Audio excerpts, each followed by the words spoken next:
What's up, YouTube? This is James coming back at you with another informative video. I hope you guys are doing well out there on this Tuesday. Doing good myself. Um, I've been following this circus of a trial right here with this boy right here by the name of Kyle Rittenhouse. I'm sure a lot of you may have been following it yourselves. Back last year in 2020, I think it was in June sometime, July maybe. You know, uh, this boy right here killed two people and injured a third one. All right, and everything. And now, he's on trial and everything, and this trial is starting to come to a close. And they're trying to make him like he was the victim. You know, I'm gonna say this: the white community in Kenosha is fin to see what if black people felt like when George Zimmerman murdered Trayvon Martin. You understand? Just like George Zimmerman. All right, Kyle Rittenhouse went and pursued these people, that he murdered and the one that was injured, and put himself in a situation to where he can be the victim, play the victim, in other words, and he had to defend himself against unarmed people. Okay, now I was watching the video that I had done on this situation and everything a little earlier, and I see after he killed these two people, okay, or at least one of them, he started running, and what these people were trying to do is take that gun from him, okay. And that's when he fell. Some chick slapped him in the back of the head, and he fell, started rolling around on the ground, and just started, busting caps. Okay. See, the thing is this: he had no business out there. He was under 18 years old. He had the gun illegally. You understand? I do believe his mother gave him the gun. I do believe his mother brung him to Kenosha. You see, I believe she brought him there and everything, but they're saying there's no evidence to prove that or whatever. But he got there some kind of way. You understand? And the judge, you understand, actually threw out this charge, a more serious charge. That was basically they had a misdemeanor on this young boy carrying an AR-15. You understand? Under the age of 18 years old. All right. What is he doing with an AR-15? Okay. He was trained to do this. His mother, whoever, they trained this boy to do this stuff right here. Okay. That's what it all boils down to. The mother here, taking pictures with him in some kind of fake police, uniform or whatever. You know what I'm saying? She was actually proud of him, and what she trained him to do, obviously, and now, she want to act like he's the victim when this not man, but this young boy right here, took the lives of two people. You understand? And I'm telling you, you won't believe what Fox News is saying about Kyle Rittenhouse basically being the victim. All right, basically, there's some people trying to write him off as being the victim. Yes. And with the judge like this, acting as his attorney, this judge right here, yeah, he's actually acting as his attorney. He's even scolding the prosecution, for and the way they're handling the case, which basically, with what I've seen, they're telling the truth about this boy.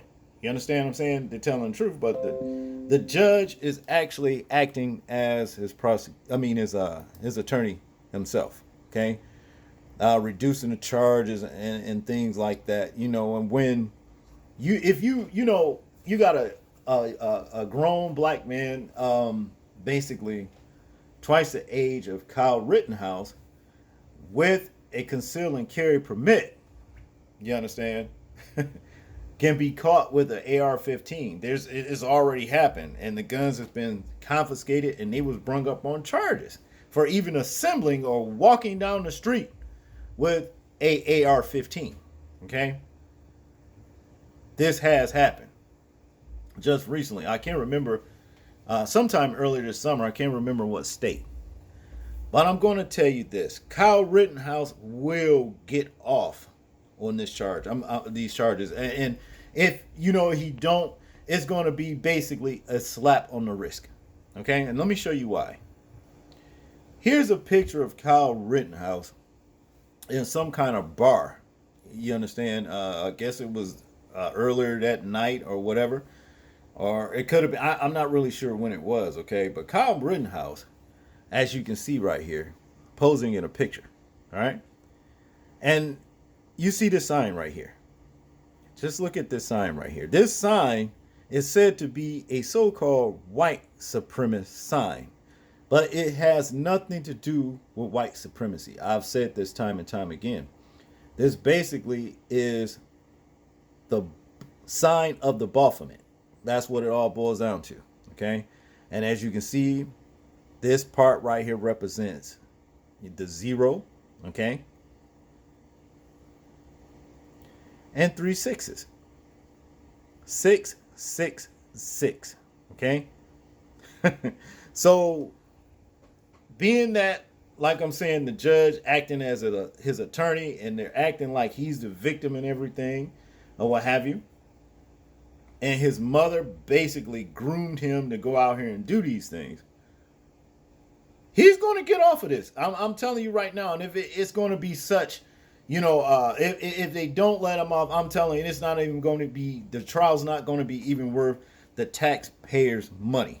Okay? What kind of a parent allow their child, to walk around with weapons like this? Okay? You can see what I'm saying. The boy was groomed to pick up guns and go shoot. That's basically what it is. And they want to act like, well, like I said, he was out there to try to help people. He wasn't out to try to help nobody. He was out there trying to police. That's what he was trying to do. See? That's exactly what it was. So, I want to show you guys a 8-minute clip of how they talking on Fox News. And you can see basically what I'm saying. Just check this out.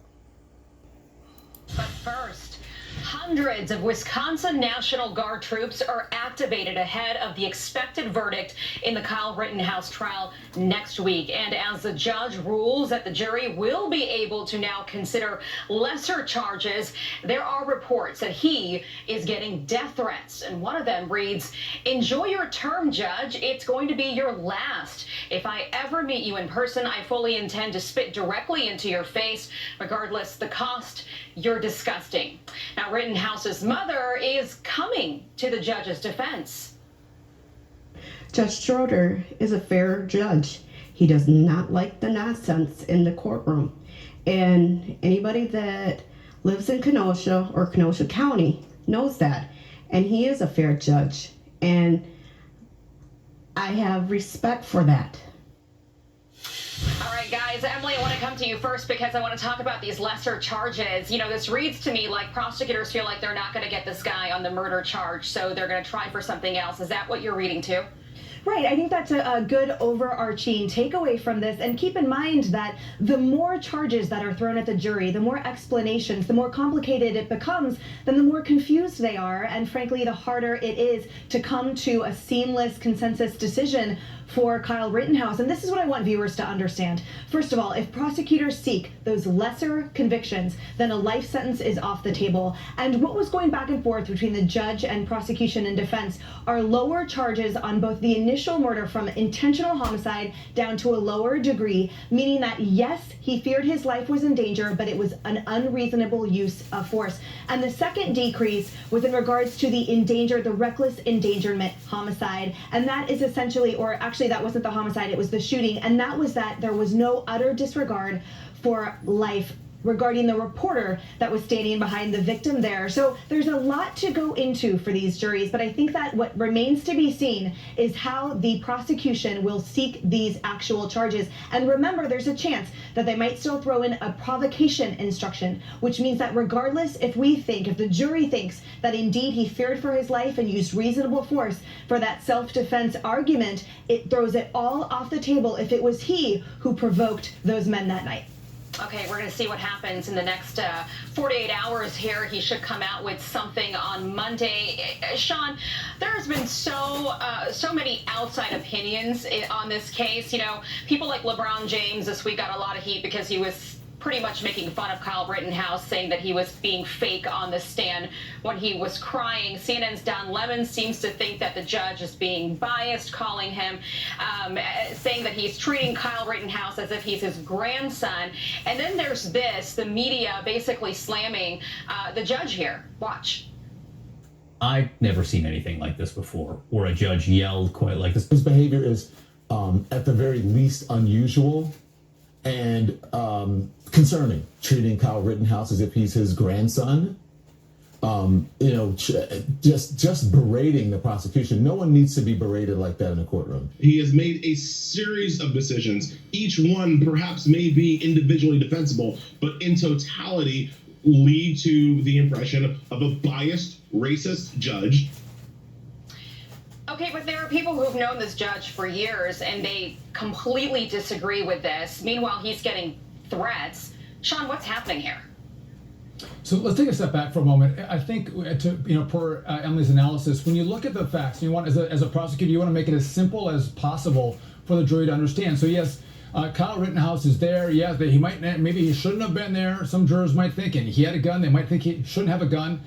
But when you simply look and say he did not prompt or instigate anything with the protesters, and when he came into conflict, he actually fled. He tried to get away. He ran away until his life was in danger, until he fell and someone pointed a gun at him. Did he actually fire when someone was, swinging a skateboard at his neck? Did he fire? Or he was caught behind a dumpster? So I think when you simplify it, this is a really easy case of self-defense. But here's my concern, Aisha. It's that if you have liberals on the jury, as you listen to liberals across the country, they're not looking at facts. They're just about emotion. And the emotion of this is very real for them. And if you get 12 liberals on the jury, they very well may convict them. But we have to remember, it has to be unanimous. So all 12 jurors have to agree to guilt or to innocence. If anyone disagrees, it'll be a hung jury. They'll have to retry it. And just one last point. I think this prosecutor was a horrible prosecutor. And the defense and the prosecution, they're not the evidence. It's the witnesses and the videotape. But both lawyers present theories of the case to the jury. And it matters how believable you are. And if the jury doesn't like the prosecution, they are not going to side with their theory. So a whole bunch of factors in play here. Yeah, we've seen that in big cases in the past, too. You know, Joey, there is what's happening inside the courtroom, and then there's the court of public opinion. You know, last year, more than 100 businesses just destroyed by protests in Kenosha. People are nervous. The National Guard is ready to go. How do you think this ends if Kyle Rittenhouse is acquitted of murder? Would getting in trouble for lesser charges, would that matter, or do you foresee more of what we saw last year? I think the fact that the people that died in this incident are white is probably the only saving grace from riots happening, because I think that race has played a big issue in the riots, and it's been something that people jump on top of and say, look, they're racist, and kind of incite people's passions that way. I think it's going to be a lot harder to use that same line of thought if Kyle Rittenhouse is found not guilty. You know, outside of all of that, I think the one thing people need to understand is that every state gets to determine its self-defense laws in big part based on precedent and what the state constitution allows. Every state has the opportunity to decide what is or isn't admissible into a court like this. And I think at the end of the day, what people need to do, what I'm most worried about is if Kyle Rittenhouse is found guilty on, say, a provocation clause in this court case, what the judge is trying to do is narrow this down to the 2 or 3 split seconds that actions happen, and were they justified in that moment. What the prosecution is doing is they're conceding that they probably were justified in that split second, and that's why they're going to intent, and that's why they're going to provocation, and everything that led up to that moment. What I don't want to happen is for the people in that state to lose their self-defense rights based on case precedent, because this has become such a big deal, and the jurors may be influenced by outside media like Don Lemon or the President of the United States calling this man a racist before he ever went on trial. I think he made a lot of stupid decisions, and as a Second Amendment supporter, I definitely don't want people to go act the way Kyle Rittenhouse did leading up to that moment. But everything I've seen in studying the Second Amendment and self-defense, and every opportunity I've been able to, I see someone that used a gun in self-defense justifiably, even if they didn't do common sense things leading up to that. And like the judge said, he's not on trial for not having common sense. He's on trial for whether or not he used self-defense legally. And for every other resident of that state, I hope that self-defense is withheld or held up in this trial. And Sean, really I should quickly. make one last point, though. Yeah. Well, just you know, so Governor Evers said he's going to call it the National Guard, right? That's a good thing, so we don't have rioting. But what happened in Wisconsin is Kenosha was burning for days, and Governor Evers didn't do anything. I was talking to the president and his team, and we're begging Governor Evers to send the National Guard and snuff this out. If Governor Evers had done his job, there would be no riot, there would be no case, there would be no death. And frankly, Evers should be on trial, not Kyle Rittenhouse. Sean, Emily, do you think we get a verdict quickly? Yes, I do. And I think it's going to be for one of those lesser charges. I foresee the reckless endangerment, the lower second degree version, and that is a maximum of 10 years in prison with a misdemeanor of having that gun, which is 9 months, but he will serve a lot less. Okay. See what I mean, people? The fix is in, okay? It's going to be, like I said, a slap on the wrist. You understand? And like I said, for the community there, y'all finna see what it's like. The black people put up with what happened with George Zimmerman versus, Trayvon Martin. Y'all finna see that. Because like I say, this dude right here, it's just too bad that wasn't nobody else out there that night with the gun to protect themselves. Because this dude was popping off caps all over the place. You see what I'm saying? But being that he's plugged in, what is this thing about he's racist? He may be.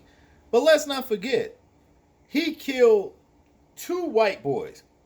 2. And injured a 3rd one. Okay? Black folks had nothing to do with this. That's just what it is. But y'all tell me what y'all think about this story. I'm interested in hearing your thoughts, views, and opinions on it. Like, comment, share, and subscribe. People, please remember to live your life as though we are being watched. Simply because we are. This is James, and I'm out. Peace.